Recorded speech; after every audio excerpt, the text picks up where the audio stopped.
Hey everybody, I'm Don Fishback and welcome to another video with Office Talk, and we're going to talk about something that I read on a great website. It's called CXO Advisory, and they do all kinds of analysis of research.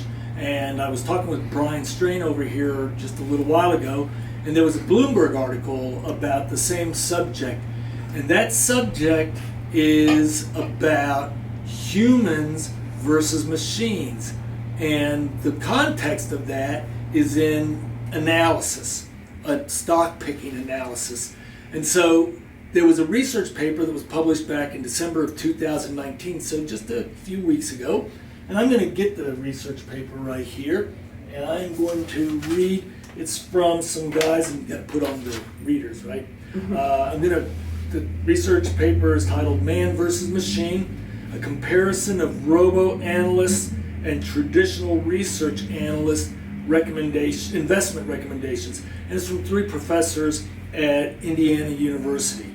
And I'm going to read when I read a research paper, and those of you who know me, you know that I read research papers a lot. And I'm going to give you a little bit of background on how long this has been something I've been doing when we talk about the next one. But this one's from December 2019, and it covers the analyst recommendations.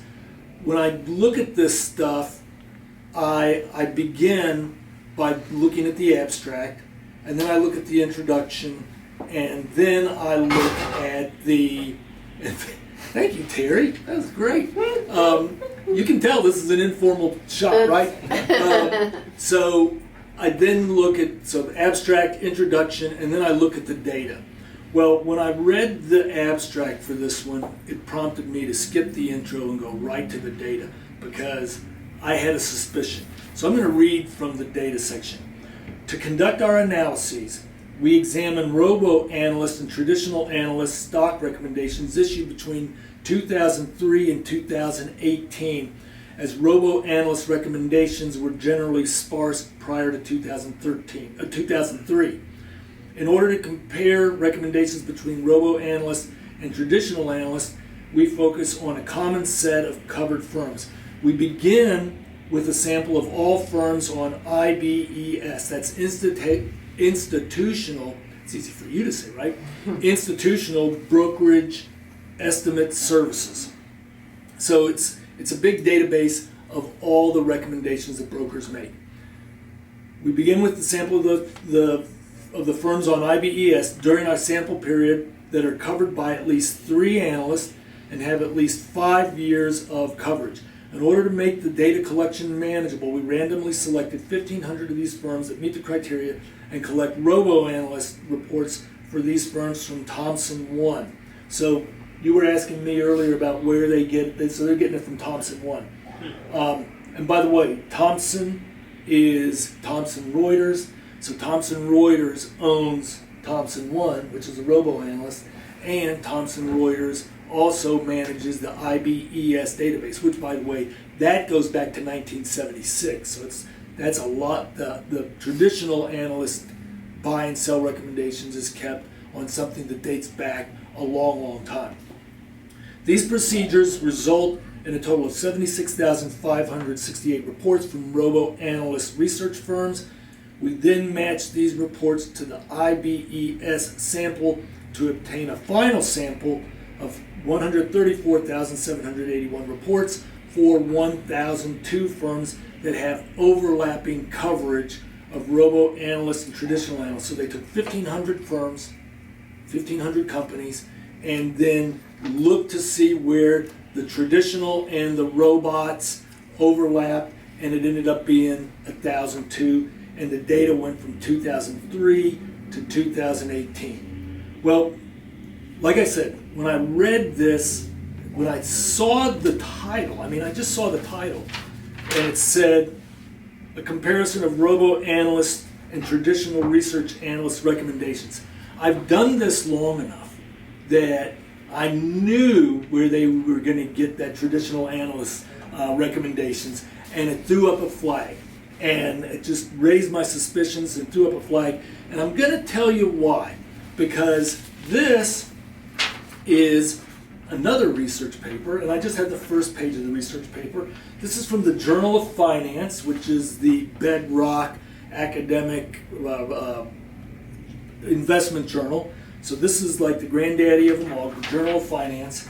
And there was a research paper that was published in the Journal of Finance, and it was published in August of 2009. I actually read some drafts in 2008 and 2007, but so this goes back a little over 10 years, and I'm going to read this to you because what you find out is that, well, it's just shocking. It's brutally shocking. The title of the research paper is called Rewriting History. So the abstract begins. We document widespread changes to the historical IBES. That's the same database they were using. We document widespread changes to the IBES Analyst Stock Recommendations database across 7 IBES downloads obtained between 2000 and 2007. So they're basically downloading it once a year. So across the 7 downloads, we find that between 6,580 and 97,582 of matched observations are different from one download to the next. So something's changing. The changes include alterations of recommendations. Well, that's crazy, right? Yes. Alterations of recommendations, deletion of records, additions, and removal of analyst names. These changes are non-random, clustering by analyst reputation, broker size and status, and recommendation boldness. So if you make a really bold recommendation, you're more likely to have a change in the database, right? Wow. I mean, they're basically getting into the database and changing things after the fact. Yeah. They affect trading signal classifications and backtest of 3 stylized facts. They changed the profitability of trading signals. Can you believe that? Profitability of consensus recommendation changes and persistence in individual analyst stock picking ability. Like I said, I read this and it's like my hackles went up. It's like, I remember this from 11 years ago. So then they continue. So that's the end of the abstract. Here's what they say next. This is the introduction. Data are the bedrock of empirical research in finance. Well, guess what this is? Empirical research, right? When there are questions about the accuracy or completeness of a data source, researchers routinely go to great lengths to investigate measurement error, selection bias, or reliability.